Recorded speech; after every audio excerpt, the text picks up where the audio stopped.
to just play it. Come after me! I'm a man! I'm 40! Can't wait! Let's go!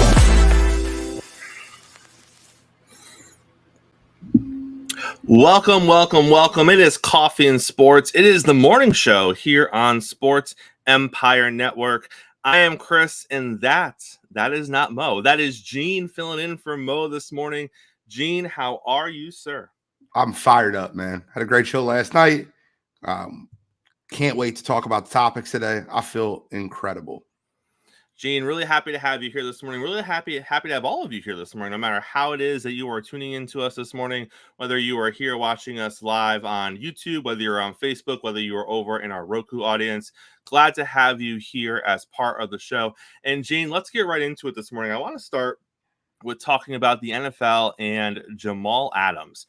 So the league is looking into potentially disciplining Jamal Adams after his behavior on the sidelines, following his sideline evaluation for the concussion protocol, in which he was removed from the game Monday night. Now, this came out yesterday. Since this came out, Jamal has come out and apologized as a result, given his behavior and his sideline antics. Obviously, that was probably done, let's be honest, that was done because there was a rumor that he was going to be disciplined. So I imagine that's where the apology comes from. And then this kind of sparked an online debate that mostly sided with Jamal. Most of the people that I saw that were part of this debate basically said things like, he's passionate, he was upset, no one wants to be taken out of the game. You have to understand, he went through all these injuries previously. He's just trying to be on the field. This is his livelihood. And I read those comments, Gene, and I said to myself, that's great and all. What about the doctor whose job it is to make sure he's safe?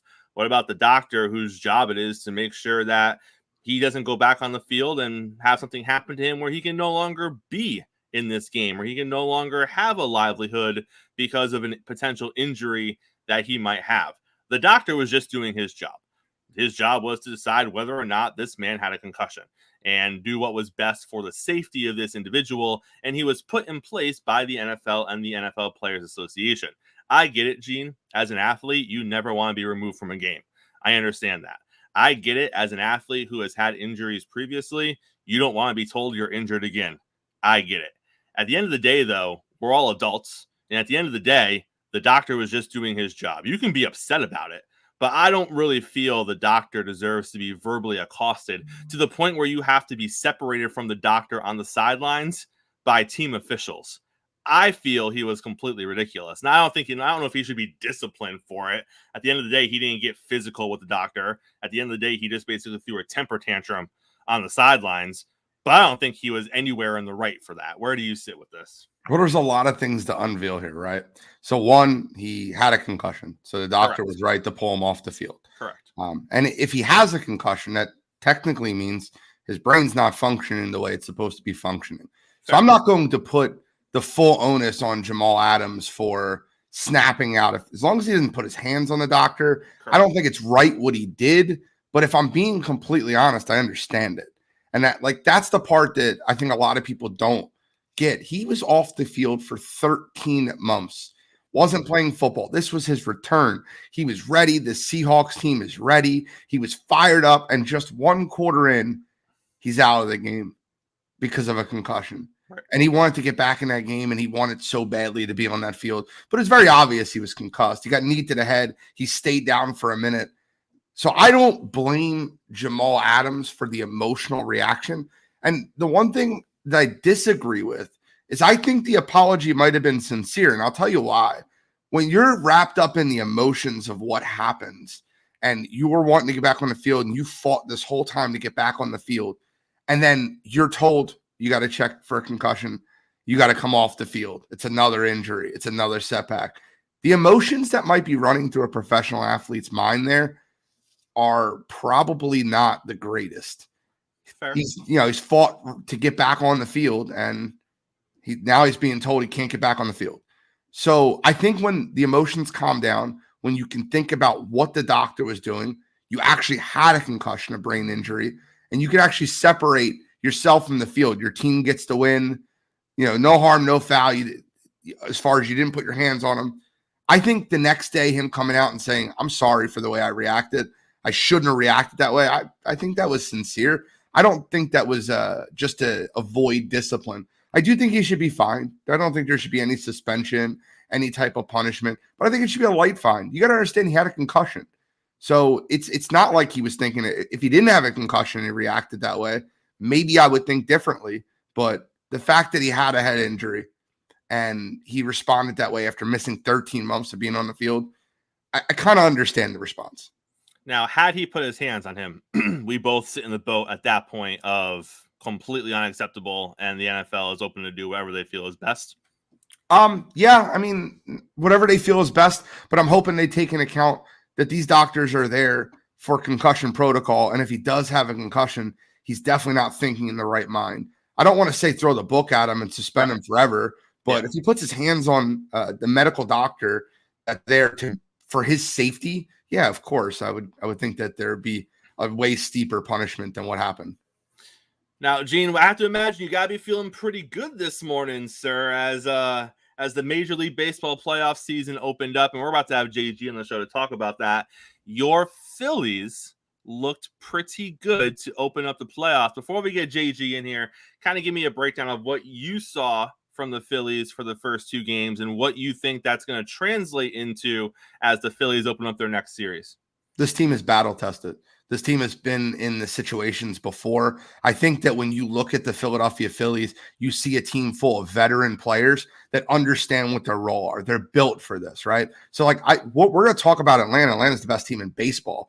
But if we're talking about the Philadelphia Phillies versus the Miami Marlins, the Marlins aren't a great lineup. They're not a deep lineup. They were missing their top two pitchers in their rotation. So they were obviously down pitchers. The Phillies should beat them in 2 games. But the one thing that really stood out to me was where the hits were coming from, where the big hits were coming from. Bryson Stott, Trey Turner, Alec Boehm, Nick Castellanos. If those guys are rolling, you know what you're going to get from Schwarber and Harper. Now, keep in mind, both the Miami threw out 2 lefties back-to-back. That's the Phillies' kryptonite. Left-handed pitching with Harper and Schwarber being their 2 biggest bats. But when I watched that Phillies team last night, I watched a team that's battle tested. I watched a team that's been in the moment before, that understands the moment. And I think that this might be just my personal opinion, this might be a Philadelphia Phillies internal clubhouse issue. But I don't think that team gets up for regular season games the way they get up for playoff games. Like, there's a lot of teams around Major League Baseball, Atlanta, Baltimore, Los Angeles, Tampa, that have mastered the art of being able to get up for games every single night and be able to play baseball games at a high level for 162 games. The Phillies start slow every year. And it's because they feel like these games aren't as important. But come playoffs, you'll watch this team. And even in the World Series last year, they're a scrappy bunch. They have each other's back, and it's fun to watch. It's really fun to watch this group. I think the only lineup that you can argue that's deeper than Philadelphia is Atlanta. I feel like the only pitching rotation that you can argue at the top is deeper than Philadelphia's is Atlanta. So you're going to see that in this next series. I honestly think these are the best 2 teams in baseball. Fun fact, Kyle Schwarber is the only player in Major League Baseball history to homer in every potential level of the playoffs. Wild card game, wild card round, DS, NS, World Series. He has done it all. Interesting. All right, let's have JG on the show this morning to continue breaking down our MLB coverage. JG, how are you, sir? Hey, good morning, fellas. We're going to hold off. We're going to hold off on the Braves and the Phillies because I think, like Gene said, you're probably looking potentially at one of the best matchups of this entire playoffs happening next. And it's a little disappointing that it's happening so early in the playoffs. But JG, let's first look at the other 3 series. Everything was a sweep. Everything was a sweep here in the wild card round. Which was the most surprising sweep to you, JG? Most surprising sweep, I would actually say, was Arizona over Milwaukee. The pitching that the Brewers had, it was one of the best. I know Minnesota, if you talk about the entire postseason, Minnesota has the best pitching rotation, and even bullpen, and that's why. And they absolutely dominated Toronto. And I think that wasn't as much of a surprise because pitching still rules in the postseason no matter what. And I know there's a lot of offense in this postseason, but pitching dominated, and Minnesota had to keep that game low to able to advance to the NLDS, and they kept the score very low on Toronto. But with the pitching that the Brewers had and how they planned it out with Corbin Burns starting with their ace going in game one, and Arizona still being able to put runs across the board against them, that was a surprise. And I've been high on Arizona all year. I was as a surprise team to at least make the playoffs. I didn't think they were going to have enough pitching to beat Milwaukee. Now, I think Milwaukee's offense was not as good as we probably could have been, and that was where they let them down. But the pitching absolutely got teed off on at times by the Diamondbacks. Corbin Carroll was going to get his hits. I said this to a few people. Corbin Carroll was going to get his hits. He's Rookie of the Year for the National League. He absolutely is a young stud, a future star, and he continued to show it in these two games. But the Brewers could not let the rest of the lineup beat them, and sure enough, they did. And that was a difference where guys that did not produce for Milwaukee didn't. But the rest of the lineup, other than Corbin Carroll, they did produce, and they'd be able to beat that pitching for Milwaukee. So a little bit of a surprise that the pitching for the Brewers let them down, which is the staple of that team. And the Diamondbacks were able to sweep. I would have thought they'd gone 3. If Diamondbacks win, they would have gone 3 games. But a sweep, I was not expecting that one. So obviously the Rangers are a good team. They had the collapse before the end of the season. We know that. But if you look on paper, the Rangers are a good squad. So when you're looking at the Atlanta-Philly matchup next round, I would argue that the Rangers-Orioles matchup is probably second right behind that as far as quality of a series. But then, JG, when I look at the other two series, I have to ask myself, is there a potential of these just being sweeps? Because you got the Dodgers and the Diamondbacks, and I know they play in each other's division, but it could be a spot that might be too big for the Diamondbacks. I think that if the Dodgers swept the Diamondbacks, you wouldn't see shock and awe across Major League Baseball. And then I look over at the Astros and the Twins, and I agree with you. The Twins have great pitching, but at the same time, the Twins don't often find themselves in this situation, which is they won a playoff series. So can the Twins actually build on that momentum, and can they take advantage of the spot that they're in? And let's not forget, the Astros are a pretty good baseball team. So just looking at those two series in the next round, what do you think are the chances of either of those teams, the Diamondbacks or the Twins, moving on to the championship series? I would say the Twins have a more likely opportunity to advance than the Diamondbacks, because I think the Dodgers have shown that they can own the Diamondbacks throughout the regular season. Again, and Gene and I will get into it here in a little bit. The regular season now in the postseason means absolutely nothing, and it's about who's hot right now. And both teams, Diamondbacks and Twins, showing that they got hot pretty quick and they're able to handle their wild card series very well. But you have to still go to the patterns of who you're facing. I think the Dodgers are a better team than what the Astros are currently. The Twins have a likelihood of the pitching to slow down that offense, whereas the Diamondbacks don't have the pitching, consistent pitching to slow down that Dodgers lineup. The Dodgers lineup is still very good. Astros lineup is good, but they've been inconsistent.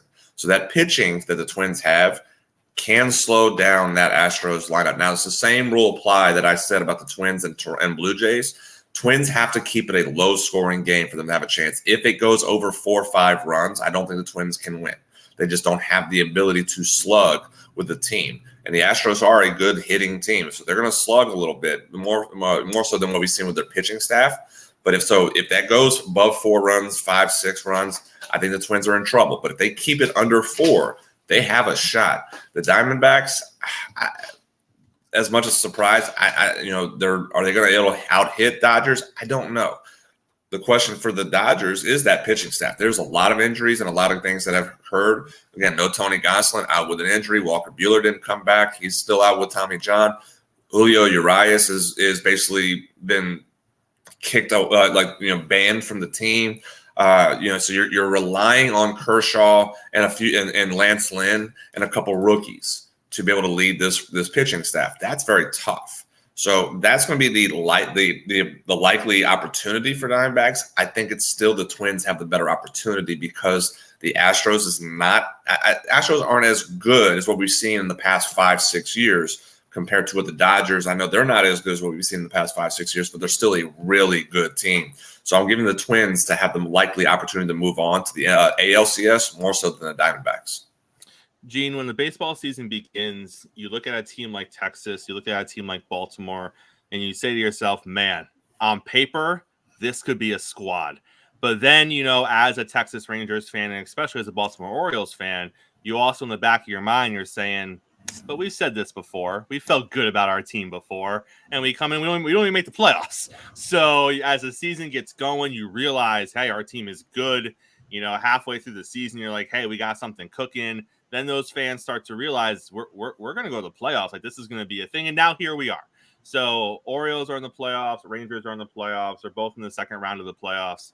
Gene, who do you like better in this spot going into this series? Because you have two teams that haven't necessarily had the greatest records or success lately in Major League Baseball, but they have really two good teams right now.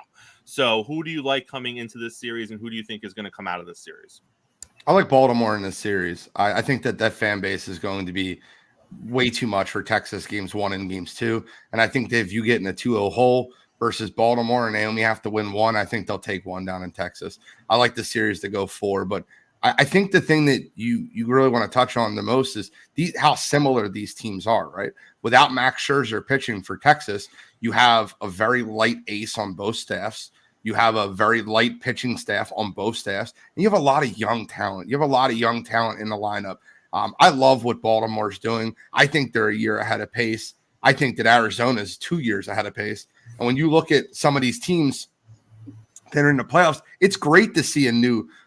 You have to understand, we haven't seen Baltimore or Texas in an LCS, and you're going to see one of those teams in a championship series next round, and that's incredible to me. That's great for baseball. I like Baltimore in this series. I think they beat them in 4.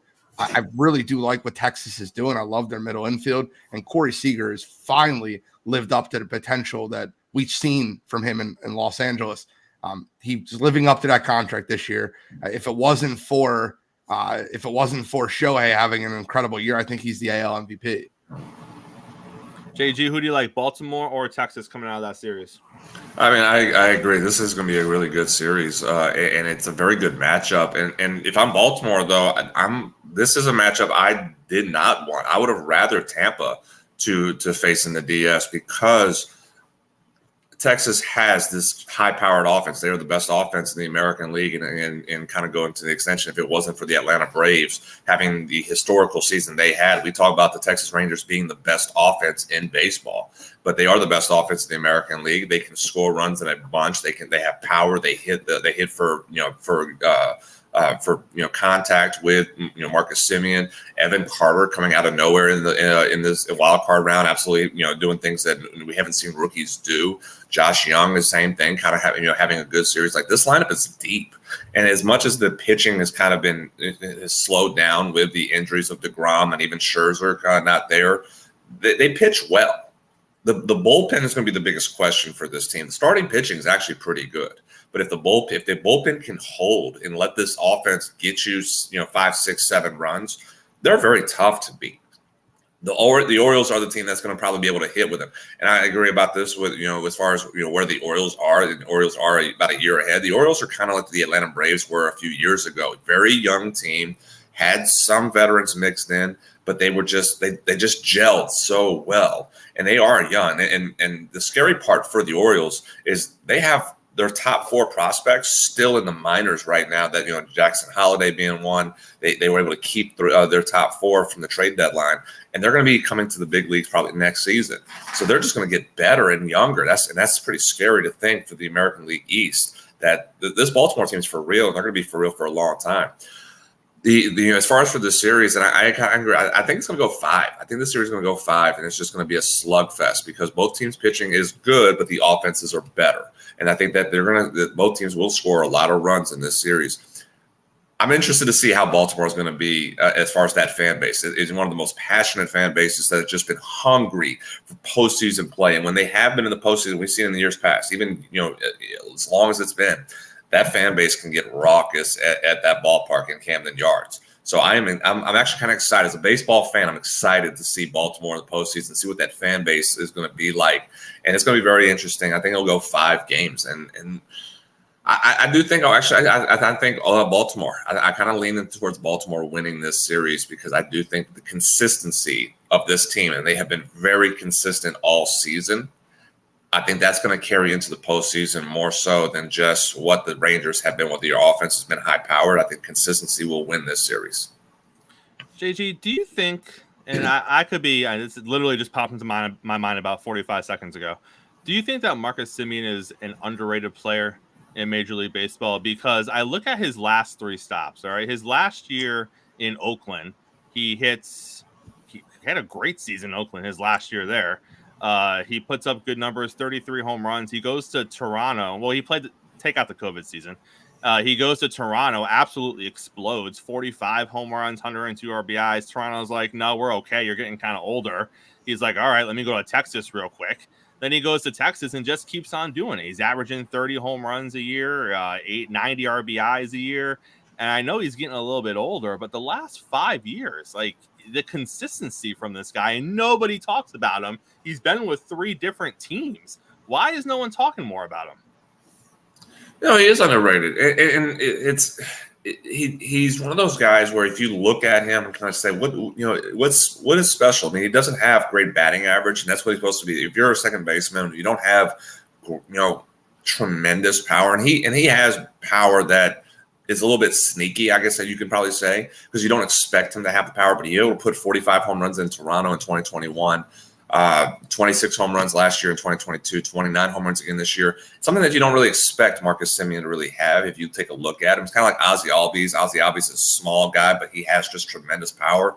The batting average is something that you kind of sit there and go, okay, well, that's not there. And that's something that you kind of hope. If anything, if he could bat 280, I think you could really have a conversation with Marcus Semien be one of the top second basemen in the game versus batting 265 in 2021 with Toronto, 248 in 2022, and 276 close you can be.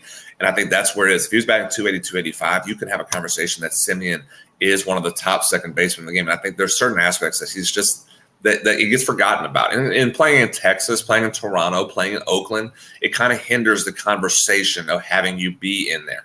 Whereas if he was playing in Chicago Cubs, if he was playing with the Cubs, if he was with the Red Sox, if he was with the Dodgers, you would have that conversation a lot more about Semien being talked about more so than Oakland, Toronto, and in Texas. So is he underrated? Yes. Does he do? Is he for what this Rangers team and for Seager being out as much as he was this year? Marcus Semien was the reason this team continued to play very well. The leadership that he exhibited for this club when Seager was out was, and a lot of the guys, have said this before. Bruce Bochy has said this. Semien was the reason they kept on going because of his experience, his leadership that carried this team through some of that rough times, that patches where they could have been like, okay, well, we don't have our pitchers, our number one's gone. Seager, our MVP candidate, he's been in and out of the lineup with injuries. We can tank. We've seen teams when that happens, just absolutely crumble.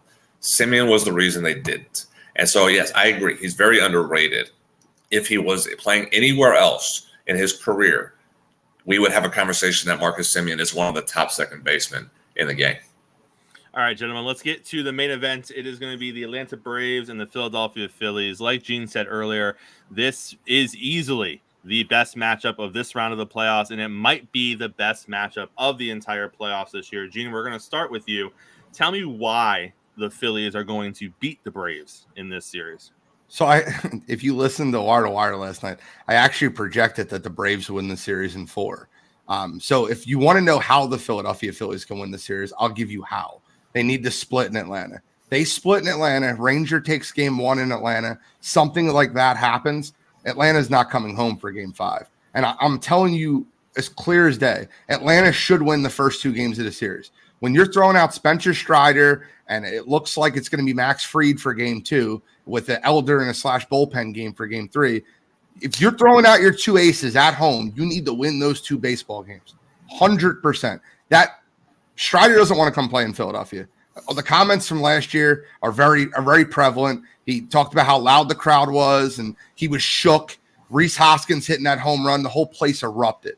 I think in Atlanta, they have a little bit of worry coming into Philadelphia. So coming up with a 2-0 lead in Atlanta, Marks plays well for them. They're the deepest team in baseball. Deepest lineup, deepest pitching staff. They're the best team in baseball, bar none.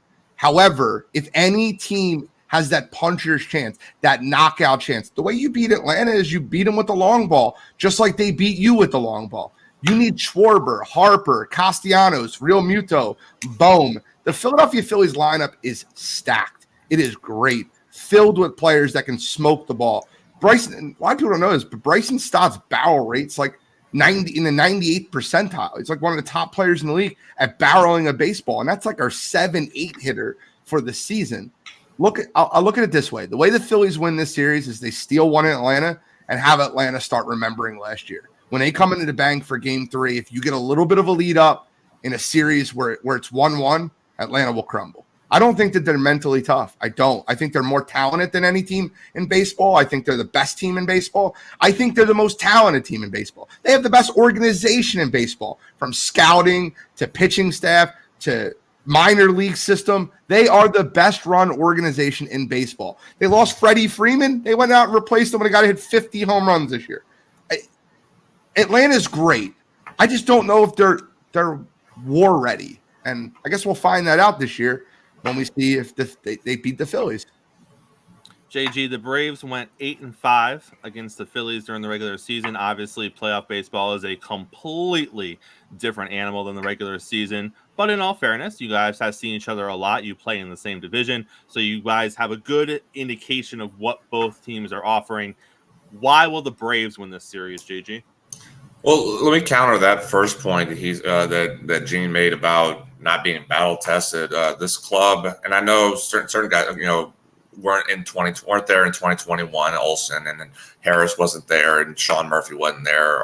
But this club still played in Dodger Stadium and beat the Dodgers in the NLCS, one of the toughest places in postseasons to play.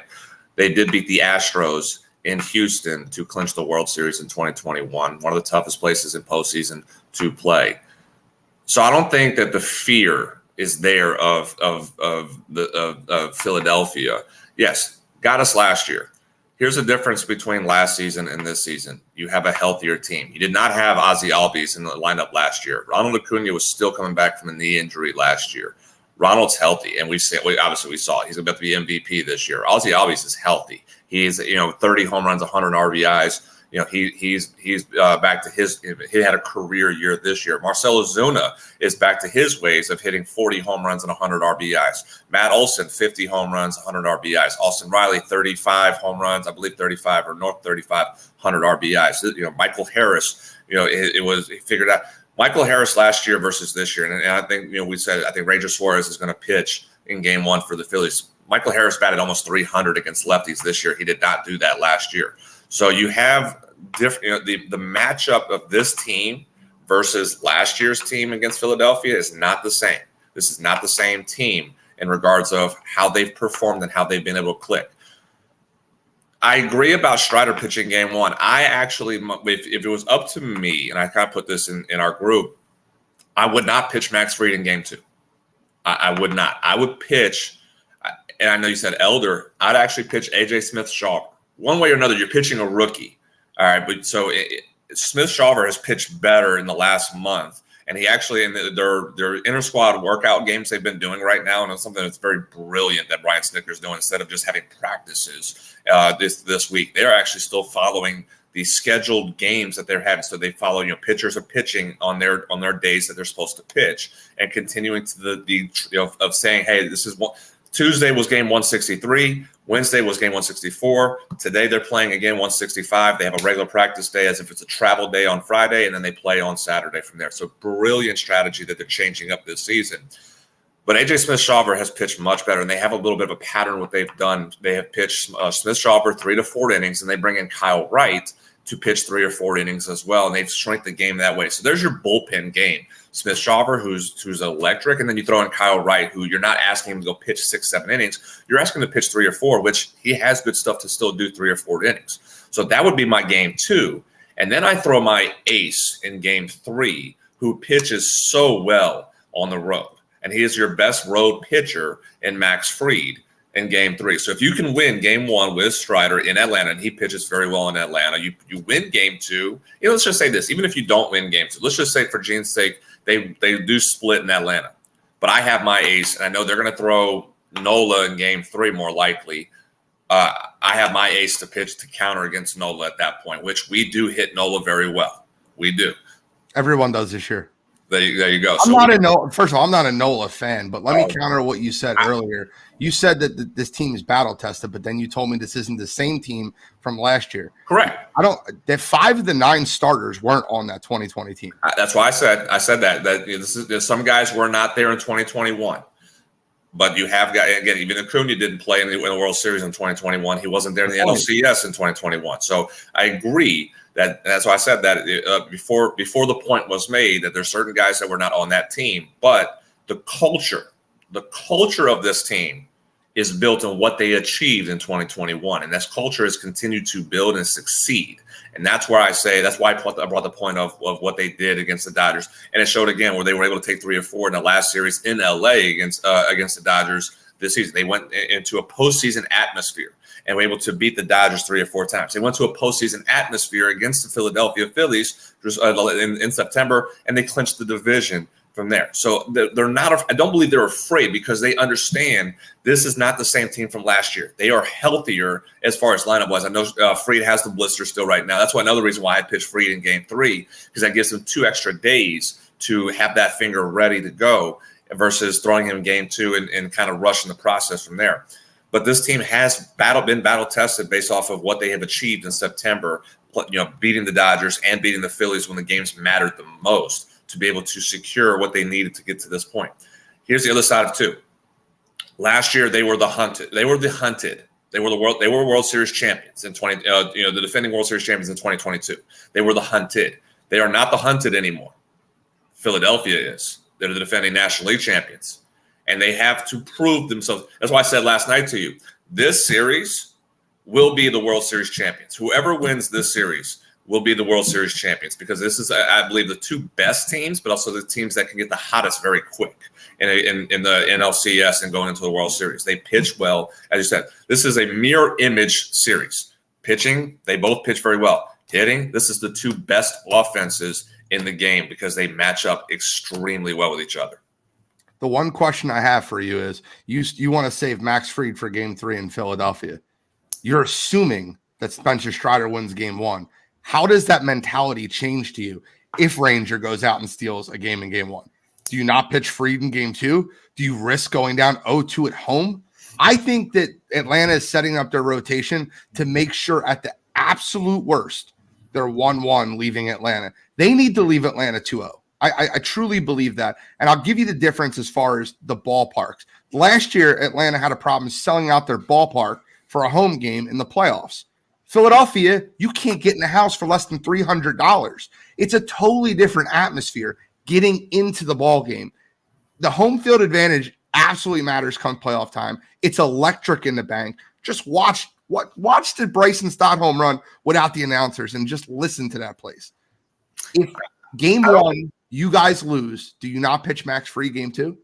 I don't remember. I'll have to go back and look. I don't remember they were having a hard time selling out, and because they sell out games very easily in Truist Park. That's that's one thing that I'm is being a Braves fan, but I hate. I will say this: I hate Atlanta fans.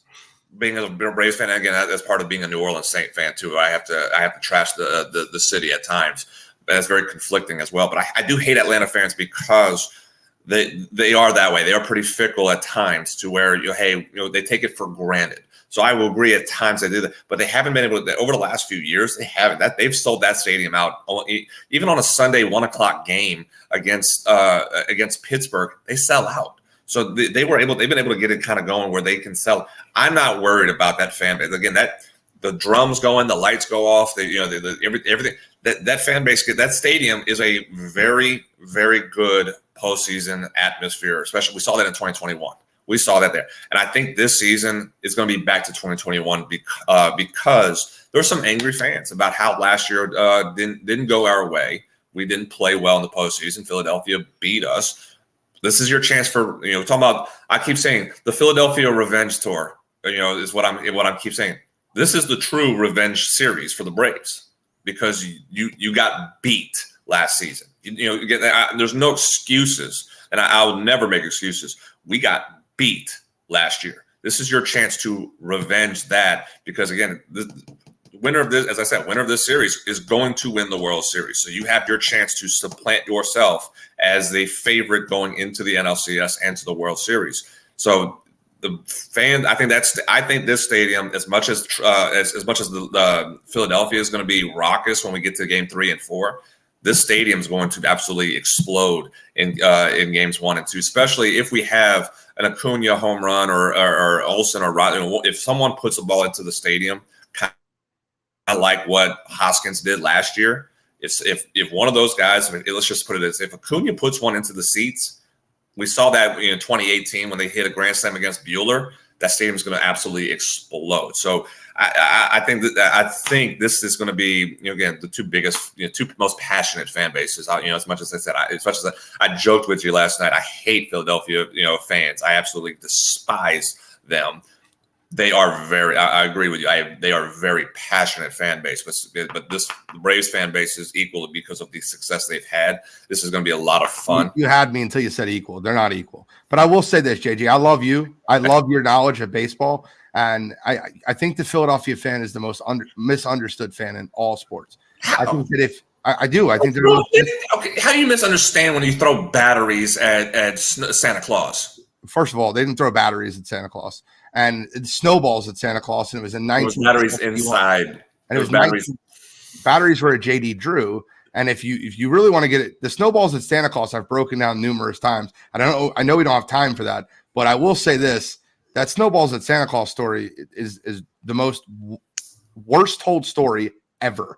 It was a fake Santa that snowed. He was drunk and scaring kids. A bunch of Philadelphia fans threw snowballs at him to get him to stop pulling his beard down. A lot of people don't know that. They need to know the full story. That's even worse. That you had. I'm assuming he was from Philadelphia, so you had a drunk Santa that grabbed the guy out of the parking lot because Santa Claus couldn't make it to the game because it snowed. It's not a joke. That's really what happened. They hired a Santa Claus.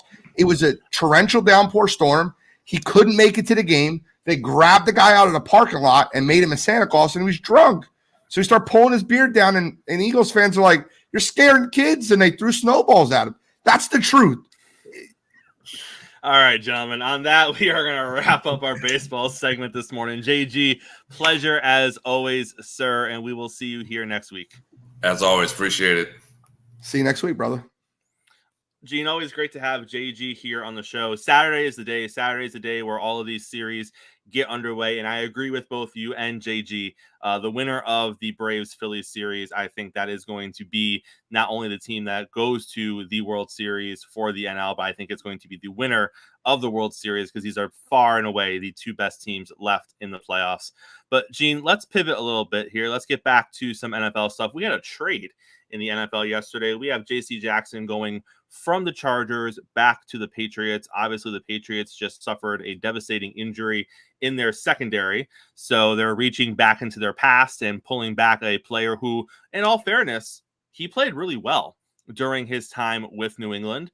Not as well with his time with the Chargers, but let's be honest, Gene, who on the Chargers defense really has played well under Staley, given the talent on that side of the ball and the expectations on that side of the ball. Do you think this is a situation, Gene, where we see J.C. Jackson get back to his Pro Bowl form that he was in his first run with New England, thus making it more of a Chargers issue as to why he didn't play at the same level there? Or do you think this is just, I mean, I'm not going to say New England reached. The value they got in here for him, getting him back, astronomical. The value was amazing. So even if he goes there and plays the exact same way he did for the Chargers, still worth it in my opinion. Because at some point you're going to have Christian Gonzalez back and you're going to pair those two together and it's going to look really nice in the back end. So I'm not going to criticize New England at all for this deal. I'm going to criticize the Chargers because I have no idea what's going on with that organization. But let's start with, how do you think JC is going to play back in New England? Well, starting there, I think J.C. Jackson gets back to form playing under a good defensive coach in Bill Belichick. I think that coaches scheme players to play well in different environments. And I think that it could be easily said that Brandon Staley could be a bottom 3, if not worse, coach in football.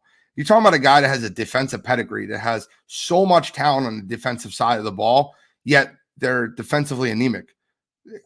I don't understand how that works. This man still has a head coaching job. Bill Belichick will put J.C. Jackson in the exact same role he was in before.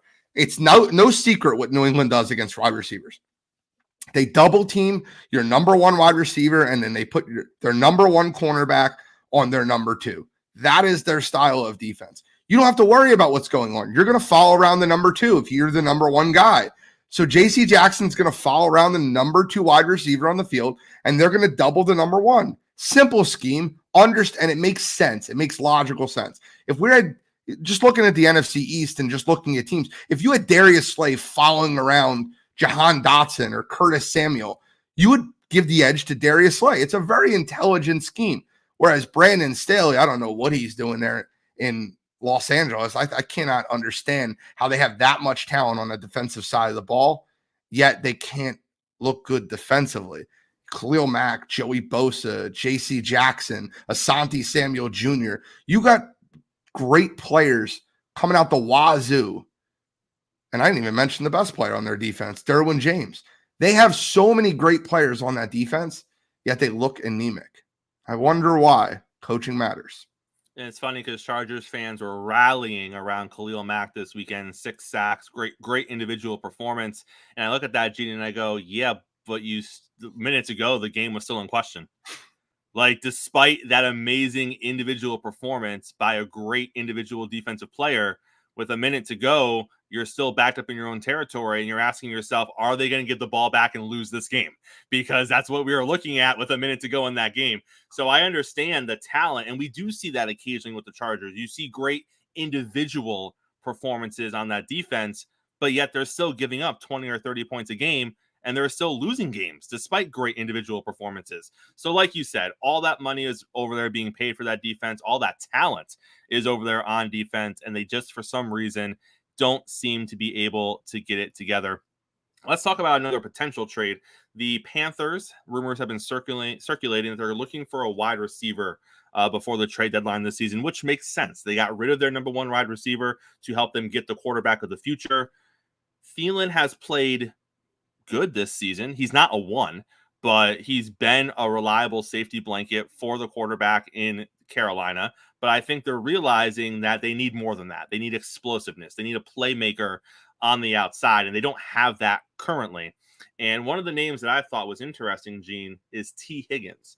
Higgins has basically already been told that he's probably not coming back to Cincinnati. They don't have the money to pay him, especially not the money that he wants. He wants number 1 money, and on most teams, he would probably get number 1 money because he is a very talented wide receiver. Now, I'm not going to say he's a top 10 wide receiver in the league, but I think if you looked at him and you spread him out across the 32 teams, you could argue on a handful of teams, he would easily be their number 1 receiver. And if you were to put him in Carolina, he would fulfill that role. Hands down, no question about it.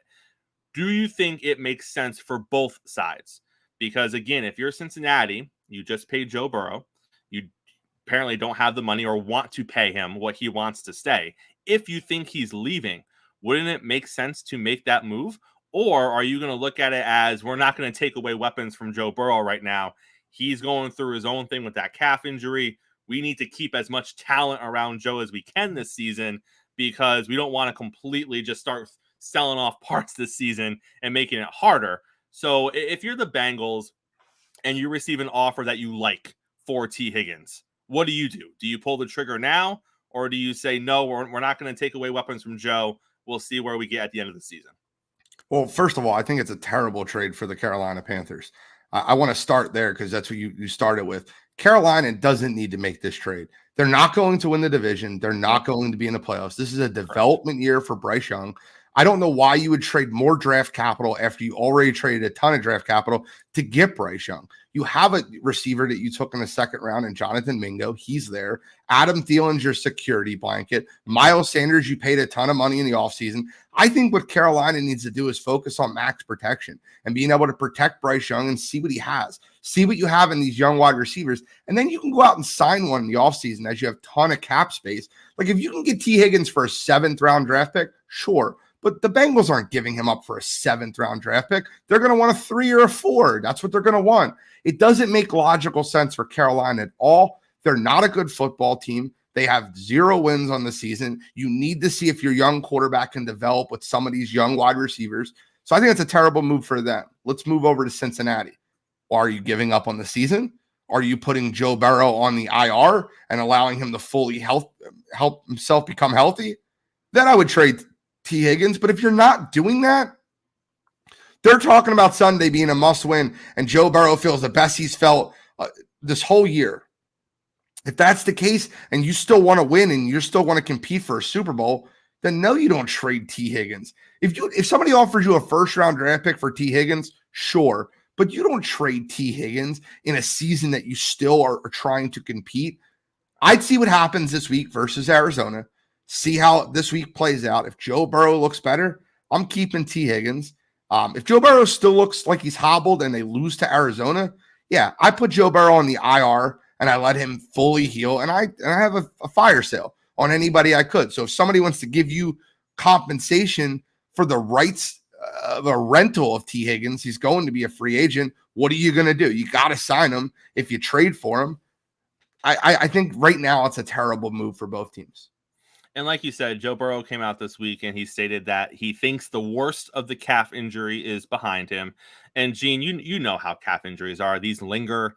It's something that if you don't give it time to heal, you're going to be dealing with it on and off throughout the season. So I'm not going to sit here and say that, Burrow is just, talking out of both sides of his mouth. I think that maybe he does feel better. I think that maybe he feels that he is in a better spot than he was 2 weeks ago. But I also don't think he's completely healthy. And I think he knows that. And I think what he's doing is he's trying to rally himself. He's trying to rally the troops. And he's trying to say, listen, guys, I'm okay. I'm good. I'm good. Stop talking about my damn calf. All right. Like, I feel fine. Let's go out there and do what we got to do, because he did call this a must-win game. And on paper, this shouldn't be a game that is particularly close. But you're looking at a Cincinnati team that got steamrolled last week by the Tennessee Titans. And I'm sorry, Tennessee Titan fan, your team isn't that great. So I get that you absolutely dismantled the Cincinnati Bengals, and I take nothing away from you because you did do that and you dominated all phases of the game and you earned that victory. But let's not act like Tennessee is a team that people are writing into the playoffs, because they're not. People are not even confident Tennessee is going to finish over 500 this season. So let's not get too excited about that. And if you are the Bengals, you have to look at it like, we got beat by an average Tennessee Titans team convincingly. And Arizona, Gene, is not nearly as bad as they have been predicted to be. They are a very feisty club. So I would not be shocked if Arizona beat Cincinnati based solely on the performance we saw from Cincinnati last week. So I agree, if you're talking playoffs, and I think that's what Joe Burrow is talking about. If you're talking playoffs, this is a must-win game. If you're just talking the season in general and you're not talking playoffs, this game doesn't really matter. If they lose this game, do you shut down Joe Burrow? 100%. I'm shutting him down. I'm putting him on. If they lose this game and he still looks bad in the pocket and it looks like he's still hampering a calf injury, I'm putting him on IR. I might even tell him I'm putting him on IR. I'm like, you're going on IR. It's not even like up for debate. And I'm going to have a fire sale. If you start the season 1-4, you're not making the playoffs, especially in the AFC North. So you need to understand that immediately. If you lose a game at Arizona, that's a game that you can't lose. I'm shutting Joe Burrow down, and I'm having a fire sale on any players that are left to see if I can get rentals. New York Giants offensive tackle Evan Neal came out after the Monday Night Football loss to the Seattle Seahawks, and he started questioning the Giants fan base.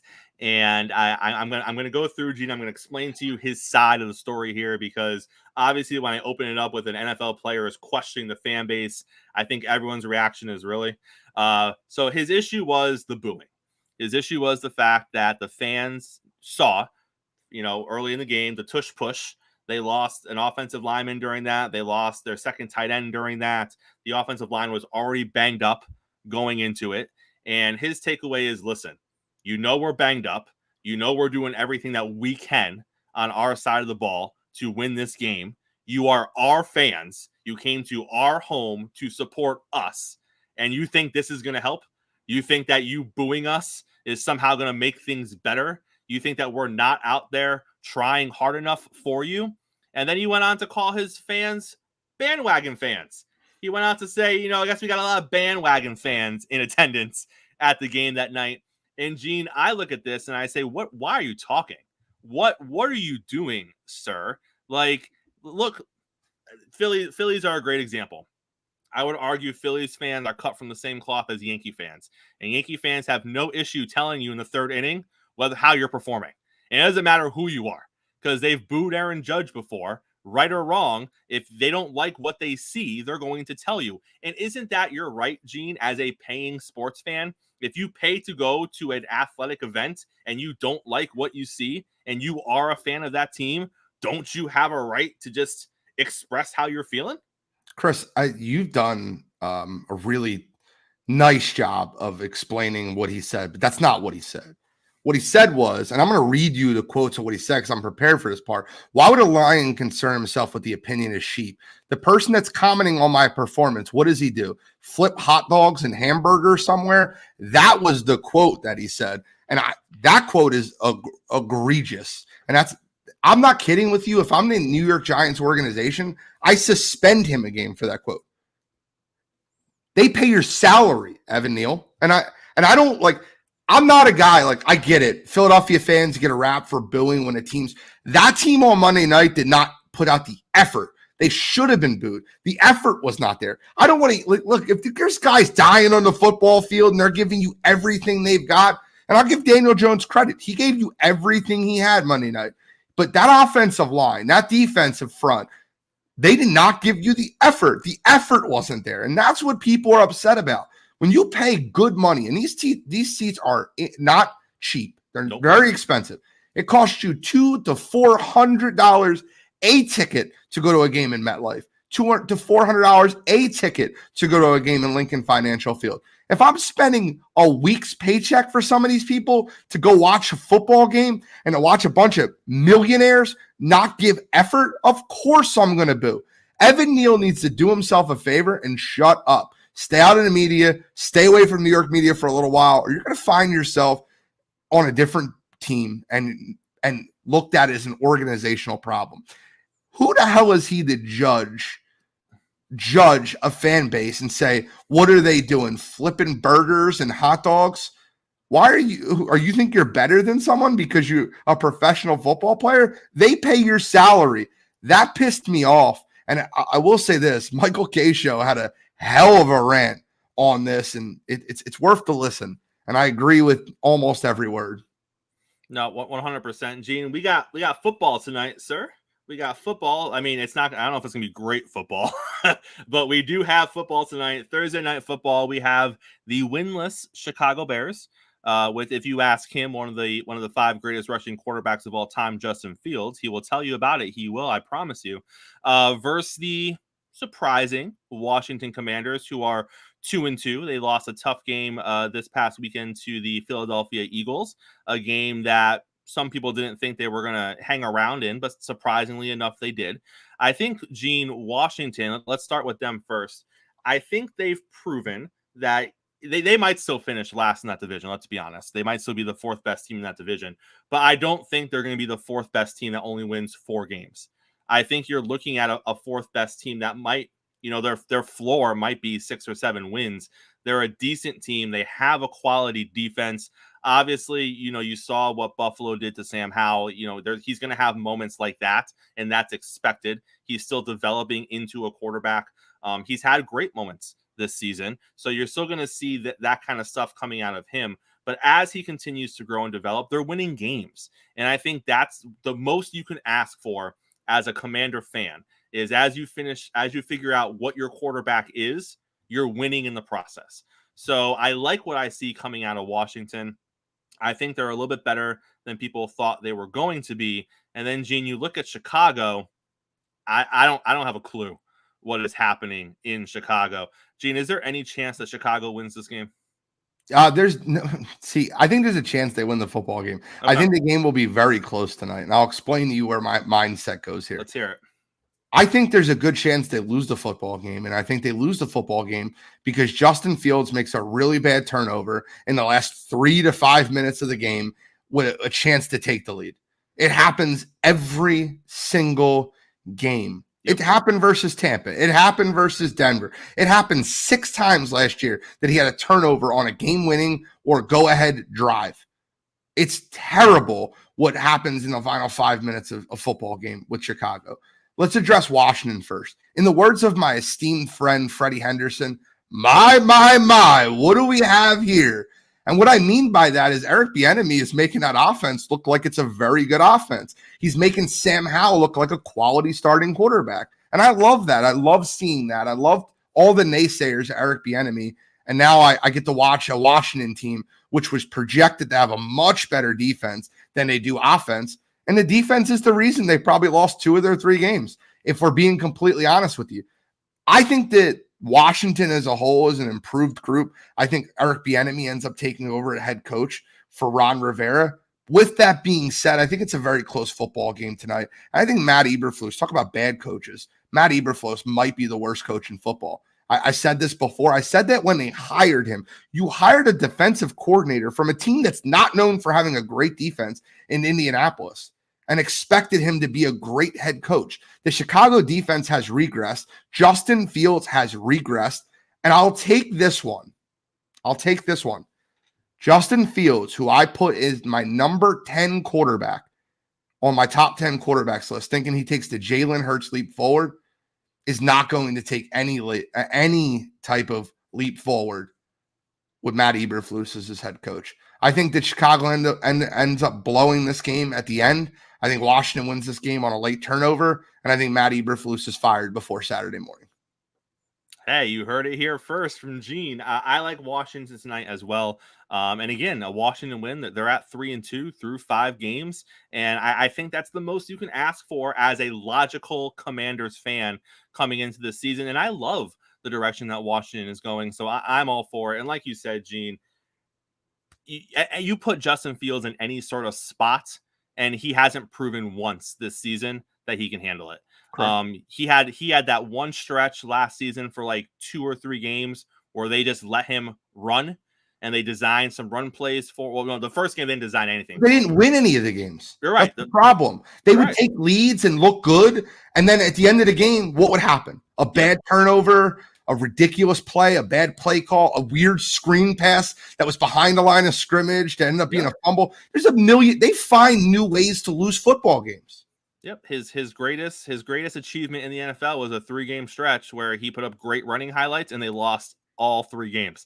So that is Justin Fields in a nutshell. But Gene, we have reached our time this morning. I appreciate you being here, filling in for Mo, and we appreciate everyone who was in the chat this morning. We appreciate our audience over there on Roku TV. We appreciate everyone who takes time out of their morning to make coffee and sports the way they're kicking off their day every single week. And we'll be back here tomorrow, right here, same time, same place. Mo will be back with us breaking down all of the games going into this NFL weekend. So make sure you are right back here tomorrow. Coffee and sports here on Sports Empire Network. We'll see you then.